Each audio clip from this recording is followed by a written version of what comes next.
All right. Well, up next we have our very first superhero. I'm calling him in his bat cave right now via his bat phone. Donald? Donald? No, no, no, it's not Donald. We have Black Hood. Are you there, Black Hood? Yes, I am. All Hello. right, let me just read your question real quick. Color me intrigued, Mike. Hang on. A bit of a surprise, Paul. I'm just adjusting myself here. Black Hood? Yeah, that's the Black alias Hood. I go If by. you're talking about your penis, you might want to get that looked at, but okay. It might not say that on. Well, being as I'm a Caucasian male, some Caucasian males would find that to be a blessing. I already like Black Hood. All right, you wrote it Yeah, yeah. instead. I'm part of the initiative. I'm gonna just relax. He can do the show from here. Go ahead. I'm part of an initiative called the Real Life Superheroes. We are normal citizens that have devoted our lives to fighting injustice in the world by patrolling our cities and addressing homelessness in our communities through handouts and support. My two-part question to Stefan is, do you think the world needs heroes? Do you think society will ever truly accept what we're doing? That is from Black Hood. Well, very nice to meet you. How are you doing tonight? I'm doing wonderful, Stefan. How about yourself? Very well, thank you. And I really can't tell you how much I appreciate you calling in. And- Shaking it up. I love it. Yeah, I mean, I've been a fan of the show for quite a while. I've been listening for about a year or so. I definitely deeply want to thank you for what you've done for this world, just generally in bringing awareness and education as an advocate for child protection and equal rights. You're truly a modern-day Socrates, definitely. I appreciate that, hopefully with a slightly different ending, but I appreciate the comparison. It's very kind. So you tell me a little bit more about this, the world that you're working in. Well, it's an interesting one, definitely. As Michael read there, we're I guess what you'd call an initiative. We're just ordinary Joes and Jolenes that go out, every day and every night, or maybe a couple nights a week, or a couple of nights. All right, hang on. Okay. Ordinary Joes, superheroes. Okay. If you Clark Kent and Superman, because that's a little hard to ordinary but doing extraordinary things. So are we taking the superhero entrance door, or are we taking the ordinary folks entrance door here? I don't know. We don't. We're not. For prestige. We're not looking for recognition or anything of the sort. Like our general mission is just to bring awareness to what's going on in the world, and to just do what we can as just ordinary citizens. So, I mean, if you wanted Well, to go, but there is the superhero thing, right? Because you could be doing all this stuff without the superhero thing. I don't have any problem with the superhero thing. I'm just kind of curious if that's the icing on the cake of kindness. I think I can't speak for everyone. I mean, and not even for myself, but I think for some, it's especially some people that have been through traumatic experiences and such. I find, especially like rape victims, it's kind of empowering. It helps them kind of get power back in their lives, and I think that the whole persona, this whole superhero persona, it helps with that. It's almost like a positive healing aspect of it. It lets you connect to the greatness within you, as far as I understand it, which Right. I'm fully in favor of. So the superhero allows you to adopt a persona that may not be a false persona, but may be an extrapolation of abilities that you have to abilities that you suspect you have, not supernatural ones, of course, but Not at all. capacities of character like courage and commitment and clarity and so on, that it's an elevation from your ordinary persona, but it's not any the less real in terms of it's something that you genuinely experience and achieve. Is that a fair way of putting it? That's well said, and I would definitely agree with that description. I find sometimes it's hard.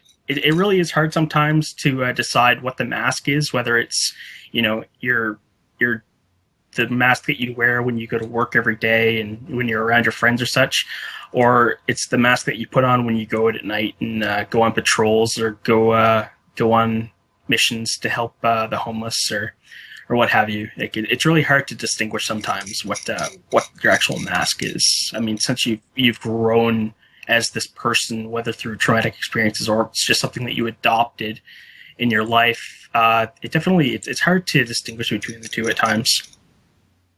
It's a great line from a song, I'm not a man with too many faces. The mask I wear is one. And so this idea that you can do something extraordinary if you have an alter ego Right. is something that is, I think, very well known to most public people. I mean, people have a public face that, of course, is generally different from their private lives, right? I mean, when you're public facing, like Freddie Mercury would say, like I'm, when I'm not on, like people like see him on this rock star and powerful and confident, so on. When I'm not performing, I like to drink tea and gossip. And Kevin Spacey was talking about how he likes to get together with other actors and just gossip about everyone's career, and he's not exactly, Frank Underwood or a giant grasshopper. So the fact that you might have a different persona when you're public facing or when you're engaged in a larger mission is something that is not surprising to me. I mean, I occasionally will try to sort of do a show like I'm actually just talking to someone in a room, because, this is a way of talking that is not exactly like how I chat with someone. The content may be the same, the form may be a little different. And so having a sort of public persona and being able to achieve more through the adoption of that public persona, I think is perfectly natural and perfectly valid. Freddie Mercury probably sang in the shower with 19 other rough sex fellows. But so Freddie Mercury would sing in the shower and he'd be humming to himself or working on a song or whatever, but he wouldn't be stalking around the shower in leotards, slinking around like some souped up Michael Hutchins cat on steroids because he's just at home, right? So right. He's not doing the whole performance thing, right?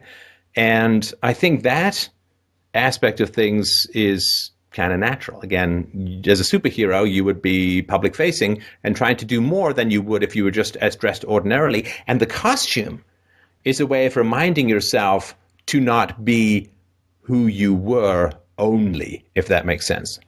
Oh, it does very much. So, like you were saying there, we all have many different faces about us, and the one that we put on at night or what have you, whenever we go out, it's definitely one that helps us do the job a lot better, I find.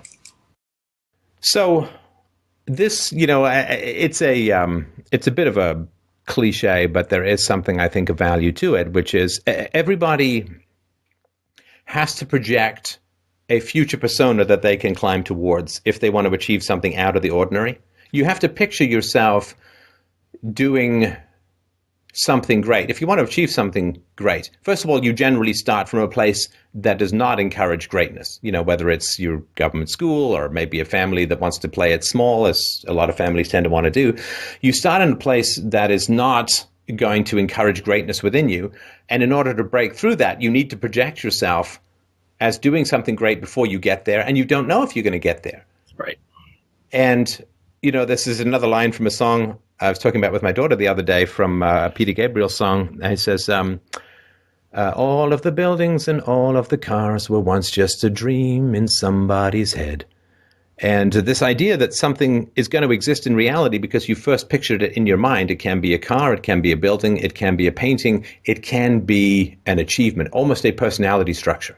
When I was a kid, I thought of myself as an adult that I was going to be sensible, I was going to wear a tie, I was going to have a professional job, I was going to have a wife, I was going to, have kids, I was going to live in a nice place. These nothing to do with my environment. My environment, I was like one step up from a lean-to growing up with eviction notices pouring in regularly. But you project that forward to say, well, my future is not going to be a photocopy of the place, of the hellhole that I crawled out of.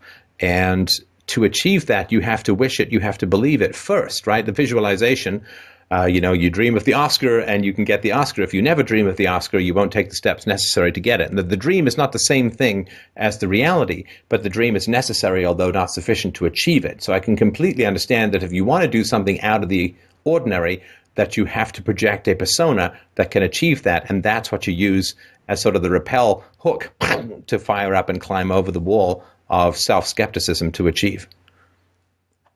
Yes, and that's all correct. I mean, your environment growing up or just in your daily life definitely does have a impact on what it is that you do in life, but overall it doesn't have to be the deciding factor of said life.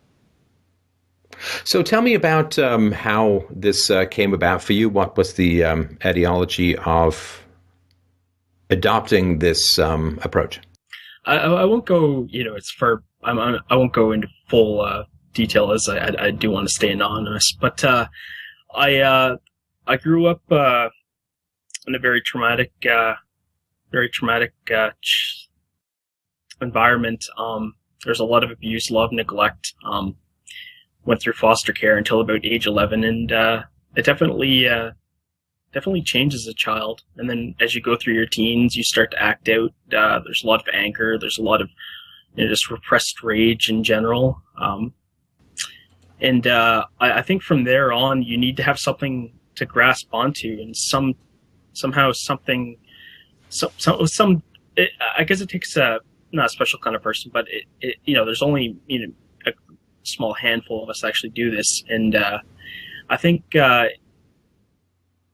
these individuals that this kind of lifestyle touches, it starts as a tingle in your bones, and then it becomes just this uncontrollable itch that you can't scratch, and then it just becomes a full-fledged ideology, and then before you know it, this is the life that you've kind of fallen into, or that you've started for yourself, I guess. And I'm obviously very, very sorry to hear about your history. I mean, that's something horrendous. And to get to adulthood with the sense of your original self still intact, I mean, people don't know. When I was a kid, they used to have these egg cup races, and you put an egg on a little teaspoon and you'd try and run it. I mean, that's what it's like when you're trying to protect anything healthy about yourself when you're in an extraordinarily dysfunctional environment. The amount of mental effort and strength that takes to protect the secret flame of your hidden heart from the general high pissing of abusers around you. It's a huge amount of effort and energy. And people wonder why you have a lack of focus in other things. It's like, because I'm doing this egg cup race where if I drop the egg, I die. I die in all the ways that are meaningful to me. And the strain of maintaining any healthy sense of identity while going through, crawling through the barbed wire and exploding shrapnel of an abusive environment is something that I don't wish for anyone to go through it. But those who haven't really have a tough time understanding the degree to which it sharpens your mind, and those who survive it with their true self intact are relatively indestructible. And that is a tough thing for people outside to see, right? I mean, the amount of verbal abuse that gets thrown at this show sometimes, can be extraordinary. And, if I really didn't like people, I'd respond to it and let it affect my course, right? But because I want to cure them of the effects of verbal abuse, doesn't, it's like water off his duck's back. I keep doing what I'm doing, because when a weapon doesn't work, you throw it aside with disgust, and people keep firing stuff at me and at others. And the healthy thing, of course, for yourself and for others, is to say, well, all this does is reveal you. It doesn't reveal anything about me. And the hope is, of course, that people will then abandon verbal abuse. So they'll escalate for a while, then they'll abandon it as a weapon that doesn't work. And it's tough for people if you've gone through this kind of basic training, this kind of boot camp of surviving predation as a child. It's hard for you. You seem like a superhero to other people, because things which would really bother them don't bother me. I mean, what are people going to be like? My childhood? Right. Not really. That's never going to happen again. Sorry. But that may be where some of the superhero aspect comes for you, in that you have survived that which would make a superhero out of everyone who survives it, and not that many people survive it. Well, as I was stating there earlier, it's again, I think it takes a special kind of mindset. Growing up, there wasn't. I grew up in a small town, and there was no professional support. There were no therapists or psychiatrists to talk to help me get to some type of normalcy in my life. So I think I definitely adapted the hero persona quite early on. I think it was something that I could relate to, and just growing up, pretty much having a TV as a babysitter, it's definitely, you start to relate to these fictitious individuals that are strong and unbreakable, and that's those are those are your role models. Those are who you start to relate to, and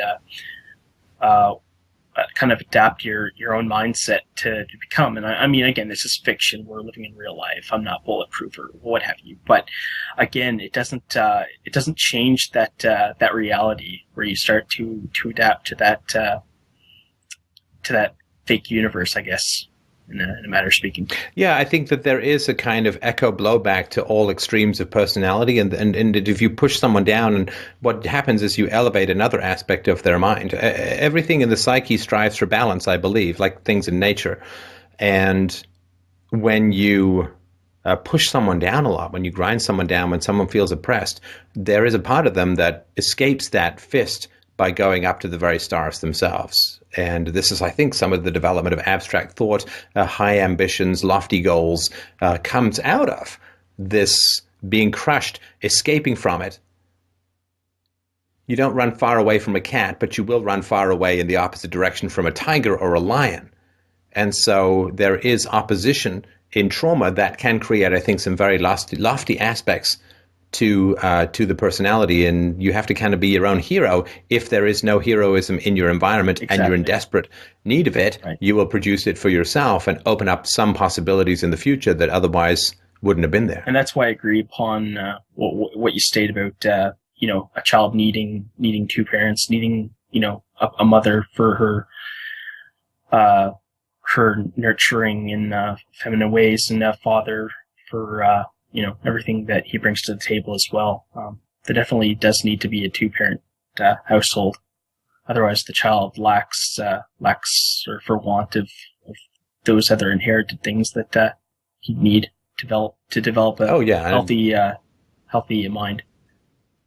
And this is just part of the general female in-group preference stuff that's going on these days, that apparently men can't really understand what it's like to be a woman because we're not women. But apparently single moms are really great at raising boys because they know everything about what it's like to be a boy. I don't agree with that. It's just nonsense. I was at the store, if you don't mind, just a short story.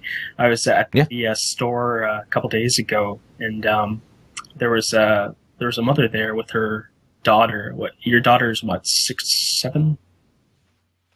7. 7, okay. So daughter probably roughly your age, but the little boy must have been 3 or 4. And boys will be boys. Boys aren't quiet. Boys aren't quiet. They're loud. I mean, for the most part, they're a little rambunctious at that age, and they want attention. And he's just a little boy. And I think from what I was witnessing, he was asking for something. I think he was just asking for his mother's attention, and she just hauled off and swatted him. And I'm just thinking to myself, like, what can someone that's a quarter of your size, absolutely defenseless, have done to you to deserve such a horrible thing? And she comes up to me. She sees that I noticed, and she came up to me and tried to shake it off. It was just a normal thing. And I just looked at her, and I'm like, do you know the repercussions of what it is that you're doing through your child by demonstrating that kind of behavior? Your son could grow up to be a woman abuser. He could grow up to be absolutely anti-women, especially with, the MGTOW movements and what's going on now. Like, he could just grow up to resent you completely. I saw you with your daughter. Like, why do you treat your daughter so well, but you smack your little boy for just wanting a little bit of attention? Like, he's your child. He's just looking for attention. He just wants your love. I couldn't fathom it. It bewildered me, to tell the truth, just to see a mother do that to a child. You hear about it, but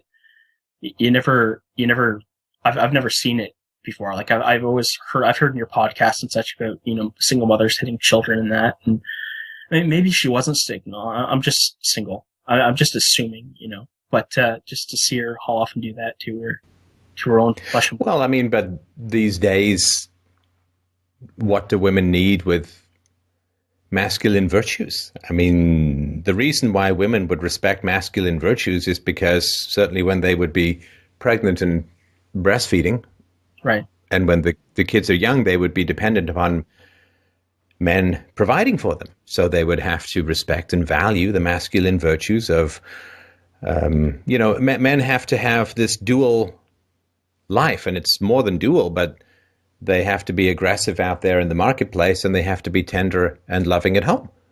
And, this is the challenges of women too. I mean, the women want the alpha male who's out there getting a lot of resources, but then they also want the, sensitive, artistic, loving guy at home. And it's a kind of a dual role that men have to play. And women will often go for the alpha male, the high status, high earning, high potential male, and then complain that he's emotionally unavailable. It's like, well, yeah, that's how he's out there getting all of these resources, because sometimes it's win-lose, and you have to not be empathetic with the person who's losing when you're getting resources. And so the complexity of male virtues, this aggression or assertiveness in the marketplace or in the hunt, I guess, in the past, and the tender concern, love, and solicitousness at home, it's complex, and it's challenging for men. And so men sometimes go on the too aggressive side, which has them be somewhat dysfunctional, or they go on the too sympathetic, empathetic, girly side, and thus become, basement-dwelling, Xbox-addicted cucks, and let civilization slide through their fingers. But so male virtues is something that men have to navigate, and women have to respect and also navigate. The woman has to balance. So the man who's better with the kids may not be as great out there in the marketplace. The man who's better out in the marketplace may not be so great with kids. This is what Donald Trump, 2 out of 3 ain't bad was his argument. Like, he was not a good husband, but he was a good father, and his kids seem to be have turned out pretty well. Donald Trump wasn't spanked, and his kids weren't spanked. He didn't spank his kids. And so you see, when you see Donald Trump wanting to use the Chinese to negotiate with North Korea versus people like Ted Cruz saying they want to blow the whole place up or would certainly consider doing it, well, there you're seeing somebody who was raised rationally, somebody who was raised. This is all big advertisement for Free Domain Radio principles. Not perfect, but not entirely occluded either. Here you can see on the stage, Ted Cruz hits his 5-year-old daughter, who there's a tragic video on YouTube of her trying to get away from him. And so the kids who were hit are the ones who reached for the sword, and the kids who weren't hit, i.e. Donald Trump, are the ones who tried to negotiate, because that's how they were raised. And so this is peaceful parenting, I said, would lead to more negotiation in the international sphere. And here you have an example of Donald Trump, who was relatively peacefully parented, versus the other lunatics who want to blow other people up rather than let other people negotiate or negotiate directly. And this is a perfect example of exactly what I've been talking about for 10 years. And then people wonder why I'm interested in Donald Trump, because people just don't listen. And it's painful to see somebody who's that successful and who was peacefully parented in the same way that Steve Jobs, although, again, not a great husband or great father as far as I've been able to ascertain, was also raised relatively peacefully and had a kind of confidence and dominance that came out of that in many ways. Not dominance over people, but assertiveness, which, of course, a lot of people comes across as dominance. So just a sec. So for women, why would they really need to treat men well?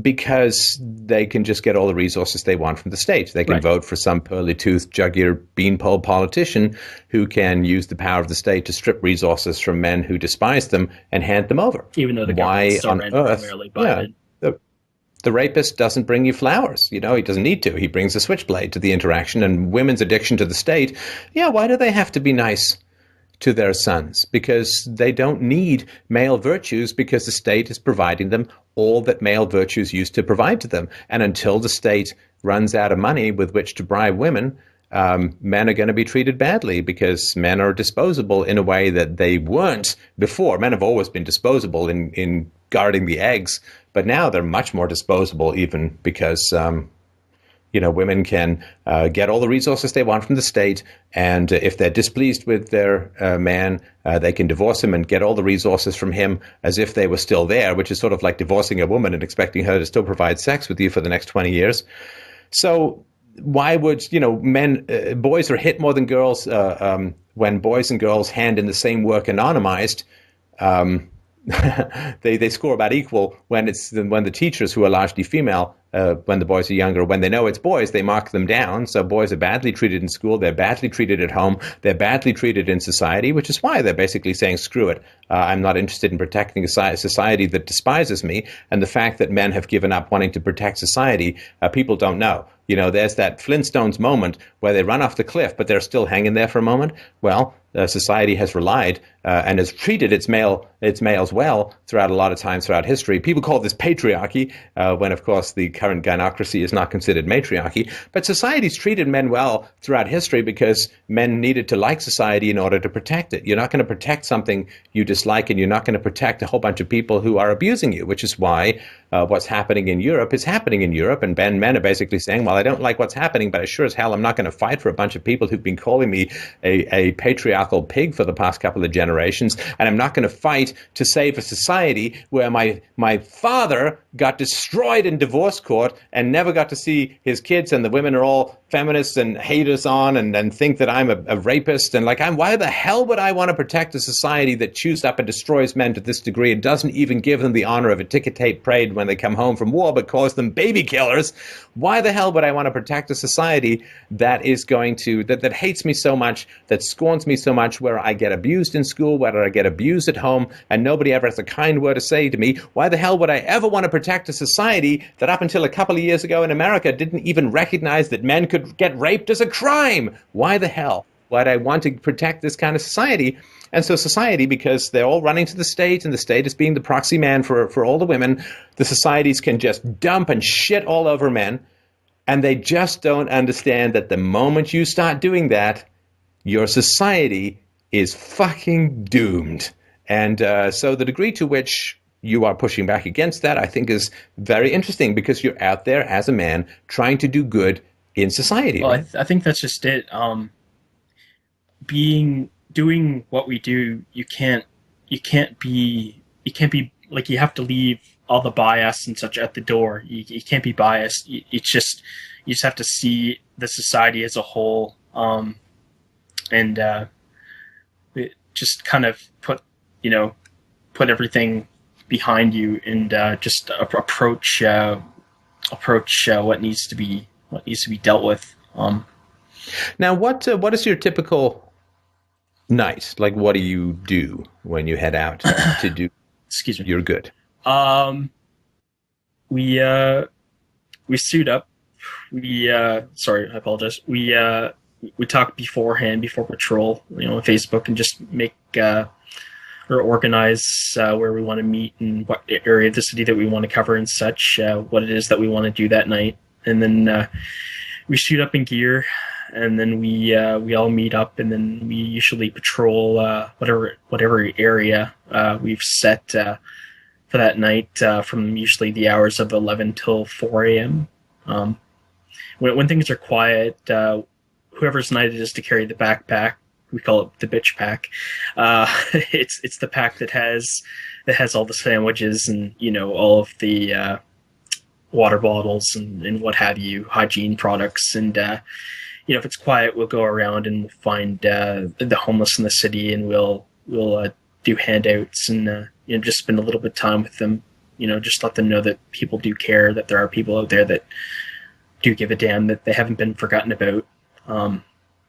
Because I know that a lot of them do just in general think that, think of themselves as dirt and a leech on society, and that, if people just took the time to not just shake them off and brush by them, in their busy daily lives, that these are human beings, and the fact that they have stories, they have lives, they have. And most of these people, of course, have, unless they have some sort of brain degenerative disorder, I mean, a lot of these people are going to end up homeless because of horrible childhoods, right? Well, childhoods, drug abuse. I know a couple of years ago they closed the, especially the, what were the facilities there? The facilities for the individuals with mental impairments. I know a few of those were closed, and the sick had no place to go. If they weren't government sponsored, then they had no place to go. So they ended up just being on the streets. And a couple, some of them some of them do have severe mental problems.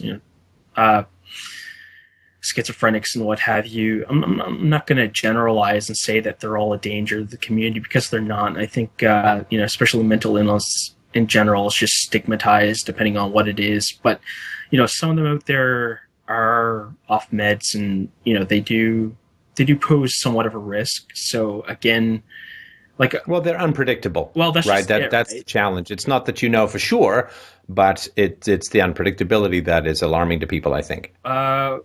I had one instance. I haven't had a lot of direct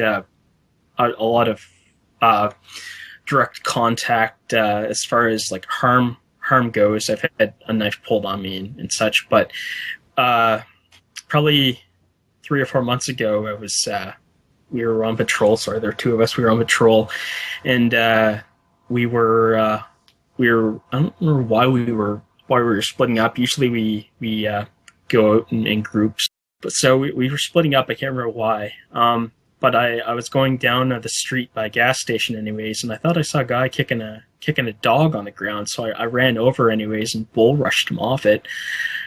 And it ended up being another guy, and the guy was just completely and utterly out of his mind. And had I not have been in complete gear, with the overt vest and stab-proof clothing and whatnot, then I probably, would have just not addressed the situation and just called the police. But he was screaming repeatedly that he has this $50 and such, and he's here kicking the guy in the head, kicking him to death over $50 that apparently the waitress at the bar next door gave him instead of this other guy that was assaulting him by accident, and that's all it was about. But the guy that was getting kicked on the ground had no idea. He was drunk and had no idea what the guy was going on about, and he's killing this guy over $50. And I'm like, I'm just trying to talk him down, but there's no, when someone's that out of it, there's no making them see any rational train of thought or what have you. So my other buddy arrived, and he's an EMT. So, I called him and he arrived. He's an EMT. So he assisted the guy on the ground, and I held the other guy down until the police got there. And, I think that's the reason why I knew that this is what I needed to do. I got a call there the next morning from the police. We're not that anonymous. We'll give the police our driver's licenses and whatnot, give them our information. We're not hiding who we are. But the guy's wife was calling. She wanted to get in touch with me for thanking me because the guy had a wife and 2 kids at home, and they were just so thankful to have this man back home. And I was just utterly in tears. And I knew that that's why I was doing this. It's not for reward. It's not for merit. There is no reward in this lifestyle. All it is, the reward is the job itself. The reward is getting people home to their loved ones. And some people call this life destructive. Some people call it suicidal. And maybe it is. I'm not a psychiatrist. And if I had seen one early on, I probably wouldn't be doing this. But you know what? All I could see was that guy got home to his family, and that's really all I cared about. But I mean, definitely you have to take your own safety into account. You have to again, it's not fantasy. It's not fiction. You're a living human. Or a living, breathing human being. I mean, your life could be taken in a split second doing this. It is dangerous at times, but that's why we patrol in groups, usually 3 or more, because again, you can't carry any type of self-defense weapon. Your weapon is your mind, and when you need to use it, your body. And having 3 or 4 other big guys with you definitely makes that a lot easier. You did say something interesting, which you said that if you'd seen a psychiatrist, you might not be doing what you're doing in now. Another life, yes. What do you mean by that? Perhaps in another life, because again, developing this mindset, whatever they want to call a hero complex, it's something that doesn't just happen. It's something that develops over many years. Some people drop it. All kids want to be heroes, want to be superheroes, but some people it just becomes a reality. Some people it just becomes way of life. Like it's just a normal job, a normal way of life to get up, go to work every day and then come home and put on your uniform. Though, would you consider talk therapy, not to talk you out of the life that you've got at the moment, but just to resolve or talk about some of the childhood issues that you went through? Definitely. I've talked to. It's not like I haven't sought help before, just to address certain things. I guess the root of it was just relapses. My mom was quite young and unable to take care of me, so her parents forced her to put me up for adoption, and put me up for adoption, but I got into foster care for about 10 years, and the emotional trauma of it caused her to resort to drugs and alcohol, and I guess about 9 years ago, I was trying to make contact, and I found out it was, I was strong enough. I was ready to make contact, and I already found out that she had been killed by a drug deal that had gone wrong. How long before you tried to contact her has she been murdered? Maybe a year or two. It's just, and this just caused the feelings of abandonment and neglect and hopelessness growing up as a child. I mean, you're out on the streets trying to save your mom, right? I've talked with a lot of friends about this stuff. We try to be there for each other. We're not professionals. We're not psychiatrists, but we definitely try to be there for each other. That's another big part of it, is to have a community. Community therapy, and it's therapeutic in a way. Just to have a group to, relate to. Because you see it work in other groups. Whether it be AA. Just hang on a sec, but sure. I'm a little mildly concerned about, when I hear people giving problematic people the out of no free will, I always, right? So you said she had me when she was young. She couldn't take care of me. You said her parents forced her to give you up for adoption. You said the trauma of that made her take drugs. Right? So what you're giving is you're giving your mother excuses. No cause in herself. It's all just effects bouncing her around like a pinball, which is a metaphor that probably doesn't work with people of your age anymore, but or an analogy. But do you think that your mom had no chance and no choice? She was quite young. She was only 15, so she had no legal choice to keep me. So they. But did she have a choice about getting pregnant? Well, again, no, she didn't. Was she raped? Yeah. Oh, okay. So, again, kind of. That's closer to things happening to you, and that certainly is going to push free will having to feel little bit outside the bounds, right? And part of growing up, a lot of that hate was knowing that, because my a lot of what hate? Well, knowing that that's how I was brought into this world was through that. But what hate? Your hate? Other people's hate? No, my hate of my life and my past. Oh, being the child of a rapist, right. And his victim because was right. What's the old saying that the crimes of the father fall onto the son, or what have you? So going through life with that mindset, being afraid that you might be your father's son,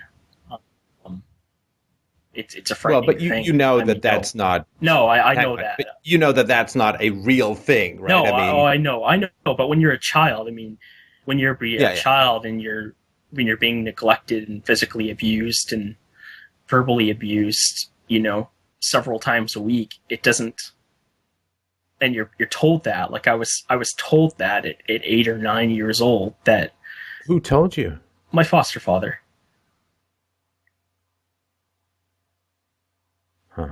So, and these people were just there to collect a check. They were by no means what you'd call responsible parents or great role models. One was an alcoholic, and the other one just sat and watched TV all day and didn't care what we did. Getting in fights or. So you were just like a tax livestock to them, right? Yeah, like you're something that they kept you penned up to get money from the government. Yeah, that's a good way of putting it. Yeah, that's. I'm sorry, man. I'm so sorry. I mean, and again, this is why I don't fully believe in my heart that there's no hope for me.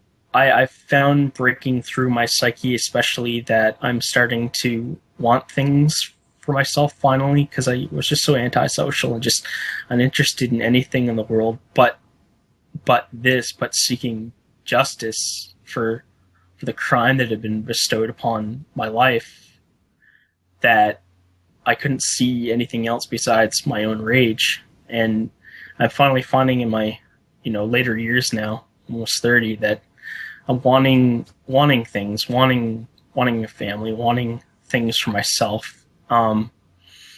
So I guess the real question is how much longer I want to keep this up? Much longer do I? Well, hang on a sec, if you don't Sure. mind. Yeah. Did you ever find out about your father? There's no records. I mean, I tried to submit a police report, but something going back 20 years, they're not, it's not something that I became very, unresponsive and very untrusting of the government at a very early age, given, what had happened.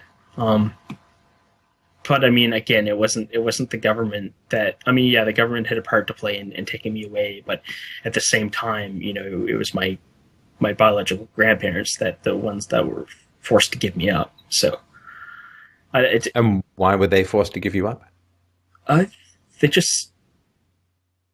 There was already a lot of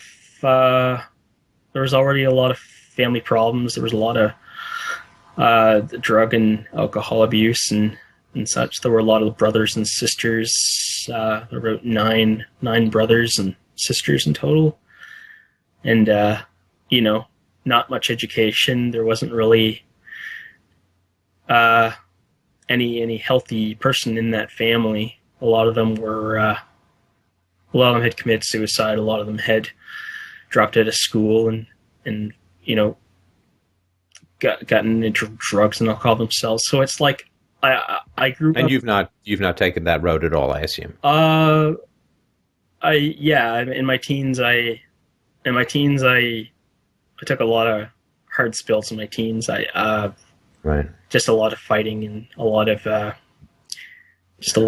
drinking and just any way to dull the pain. I didn't know any. There was no one to talk to. There was no one to help me. I was very antisocial. There was, just the level of hopelessness that you feel at that age. You're a child. Children should be loved and should be raised and respected. And think. Well, if you look down the tunnel of time and see a future that you don't want or you can't imagine enjoying or appreciating, why not just live for the moment, right?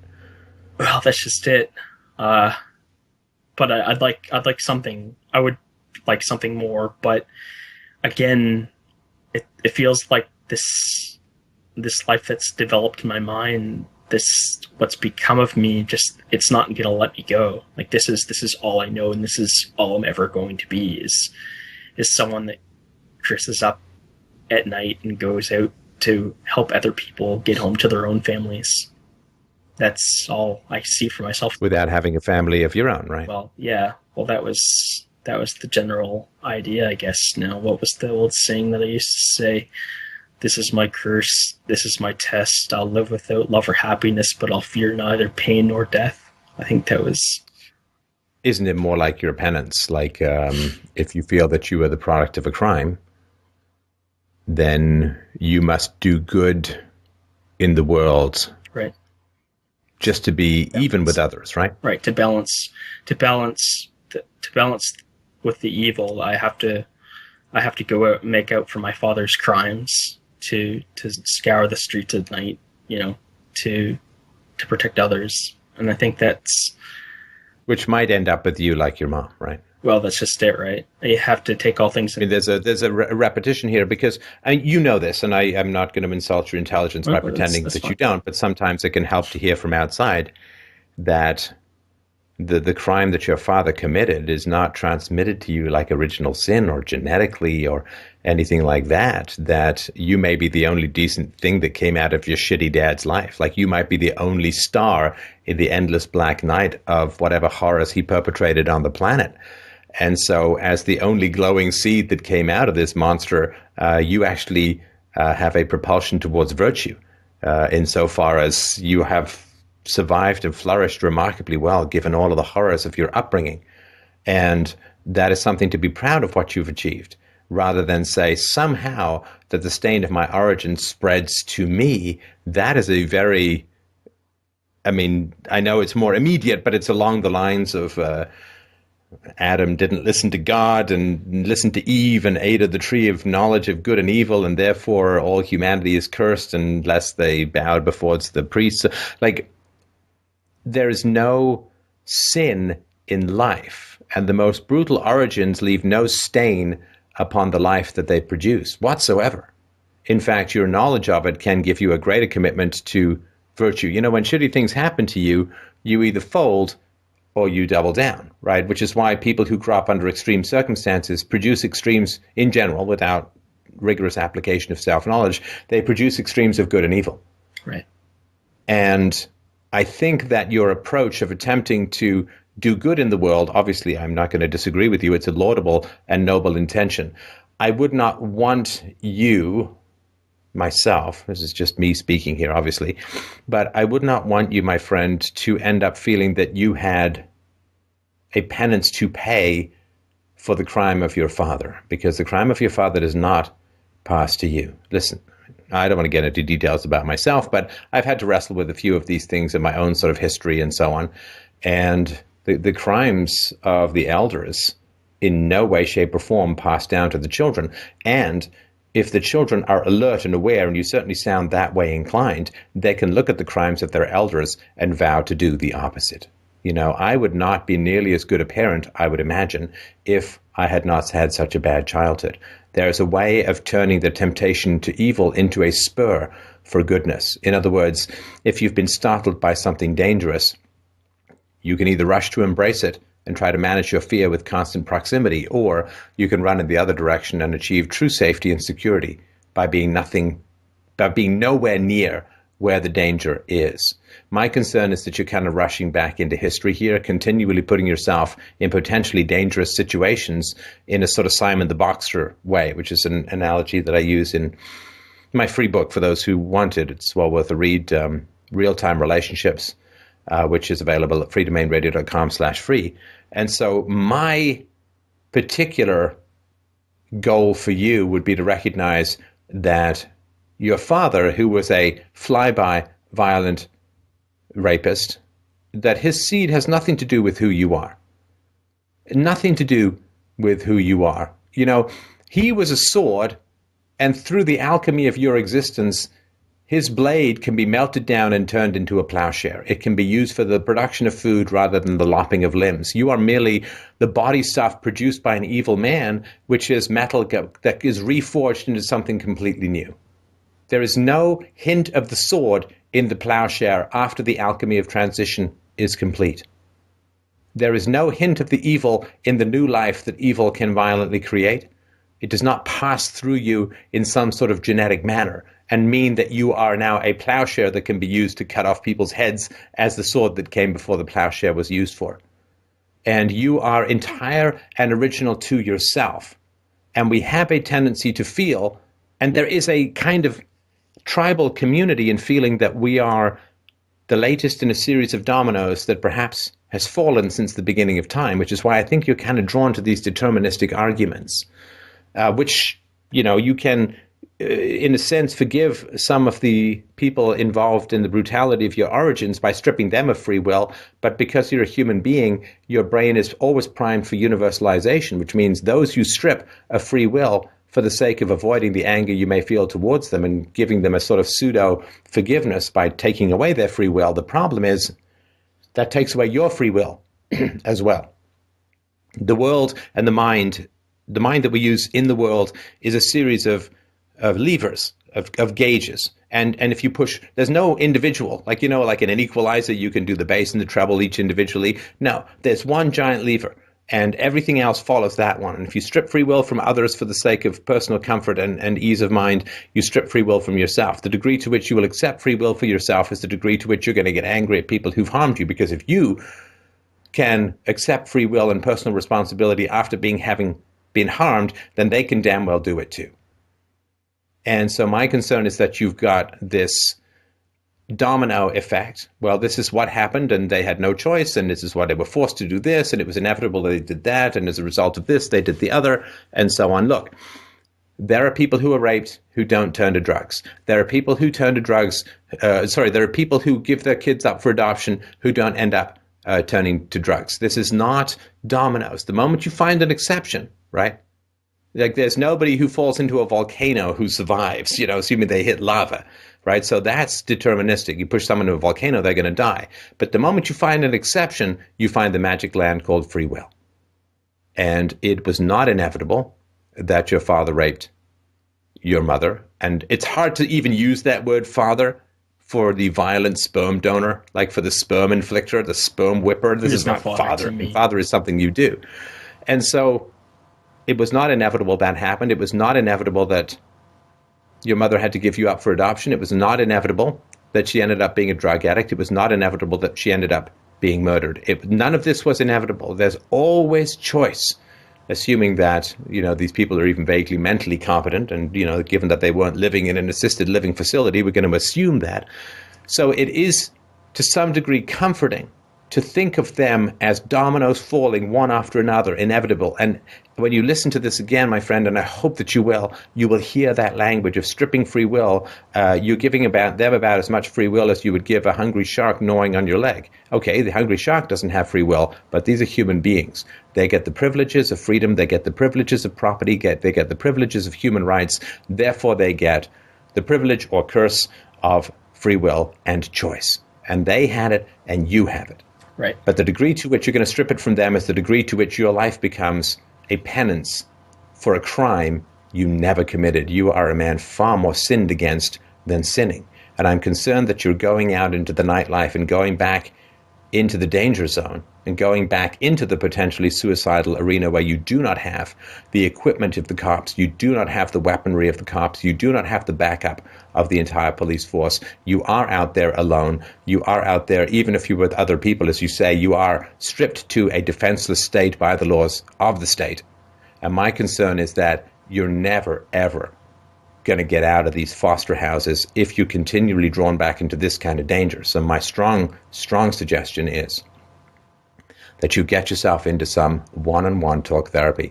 You've had one of the top 5 most god-awful childhoods I've ever heard of, and in my conversations with people over the last decades, if not the last 40 years, I've heard of a lot of bad childhoods, my friend, and you have one that is staggeringly off the charts as far as bad childhoods go, which to my mind means that if you get a really great therapist, you can actually make the most progress because you have the most stuff to chew through, which means, and given your dedication to pursuing conversations like this and shows like this, you can do some amazing stuff with that. A, are you interested in that, talking to a therapist? And B, if you are, do you have the resources? And if you don't, can we help? I appreciate that. I'm full-time employed. I'm fine. I'm fine financially to see a therapist. I think it's just more so a determination to not want to accept my ability to move on from it and to lead some kind of normal, happy life. I think that a happy life you can have, but it won't be normal. Well, I mean, my life is very happy, but it's not normal. But I don't, because what is normal? You've already been through this kind of experiences. I find that for want of need to have that type of lifestyle, my only fear is that this life isn't, that the damage is so permanent that this life isn't going to let me go. But what if every day you take a step down this road that the damage becomes more permanent, right? Wouldn't you want to turn back now? Like, I mean, if you smoke long enough, there is that one cigarette that if you hadn't smoked it, you wouldn't have got lung cancer. And what if you're coming up on that cigarette? Wouldn't this be the time to quit? I completely agree with that. And I mean, I do see the light, and it's starting to break through the darkness, and I do see things that I want for myself. And I think, 20 plus years of being angry, I think it just takes such a toll on your system that eventually you either just completely break down and lose yourself completely, or you start to want more. You start to want to finally break free of that life, that you want to just some kind of happiness. And wasn't it the case, well, you can tell me, I don't want to presume, but wasn't it the case, Blackhood, that when you went through your childhood, you sailed through an entire society without people stopping and asking what was wrong and how could they help? Teachers and right. Other people and other people's parents and kids and friends and relatives and extended family. And didn't you sail through the whole damn thing like you thread a needle of other people's indifference, and no one takes the time to stop and ask you what's going on and how it might be better? You've been subjected and suffered at the hands of evil people yourself, and you have some knowledge on this that sometimes there just isn't anyone there. There's just, you're completely and utterly alone. No, come on, man. You're giving me this deterministic shit again. No, there were people there. There were people there for you, and there were people there for me. And they saw that there was much awry in the state of you and me. And they chose to do nothing. I think acting out should have been the first trigger to let these people know that something was utterly wrong. You're drinking and fighting, you said, right? Cry for help? I think that's pretty obvious, right? Oh, and it's not, I'm not saying like I never took the initiative to talk to people. I talked to people, but... No, I'm not talking about other people, man. Okay. I'm not talking about you taking the initiative. I'm talking about you sailed through an entire society. What does society say? This is Canada, man. What does society say? We don't give a shit about kids. We just basically, they're taxed livestock. They're cannon fodder for fattening the teachers' pensions and days off. And we stuff them in classes so that unions can get paid. And so that we can release the moms to go to work so they can pay taxes. And that's why we got to jam the kids. They don't say that. What does Canada say? What does the West say? We love the children. It's all about the children. Let's go to the parenting section of the local newspaper, and it's all about the children. We care about the children, and the children are everything. And oh boy, do we ever want to just have wonderful things for the kids, and the children are our future, and all that sort of bullshit. But what actually happens in the world outside of the propaganda? Listening to Canadians talk about their society is like reading fucking Pravda in the Soviet Union talking about industrial production. Look, it's another winning 5-year plan. There's 6,000% more tractors than there were this time last minute. And when you listen to Canadians there, and people in the West, the kids, we love the kids of the future. Okay, that's the propaganda. That's the hypothesis. What actually happened when you went through the system being not just the government and the foster homes and all that, but you went to school and you had teacher after teacher. Did any single one of them ever sit you down and say, listen, it does not look like things are going well? What's happening? Oh, yeah. I mean, maybe I'm being a little bit over dramatic. There was one teacher that definitely took an interest and tried to take me under her wing, and I completely resented her for it and pushed her away. Were there social workers floating around the foster home? No. None? Well, no, this was They dump a kid in an alcoholic foster home, And even if and even if no follow up. even if there were, I mean, there was no way to get in contact with them. We didn't have a phone. We didn't have TV. We didn't. No, but didn't they ever? I mean, if they were around, did they never ask Oh, you how they you did. They did follow-ups and such, but I was never there. They always took me off somewhere whenever the worker came to talk to the Really? my foster. Well, yeah, And the worker was fine with that. The worker whose job it is to make sure that you're safe and I- healthy just never ever actually sits down and asks you. I'm not being skeptical. no. I'm just like astounded no, it's that fine. this is No, possible. It's again, it's one of these things though that just bewilders me now. Thinking back on it all these years later, just thinking back on it, it's like that. That there wasn't more than Okay, one but this is what I constantly hear. This is what I constantly hear, and I'm aware of people I talk to are maybe somewhat of a self-selecting group and so on. But this is what I hear, and this is what I experienced. If you have, And you just this is listen to me. I mean, why is Islam winning? Islam is winning because the parents care enough about their kids to at least indoctrinate them. yeah. Right? I mean, they focus on their kids at least enough to indoctrinate them. And in the West,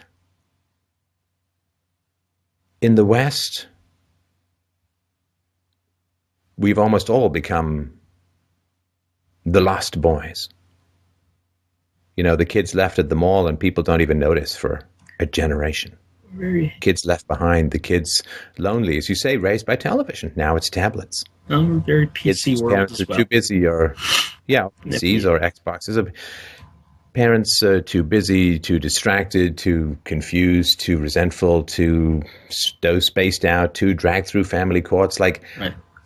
what is the objective empirical evidence in the West The children. that we care about our kids? Now, religious people in the West, they do care about their kids to the point where they will instruct them in religious matters, and Jewish people will care about their kids to the point where they'll instruct them in religious matters and draw them into religious or cultural, if they're secular, rituals and mythologies regarding Judaism and so on.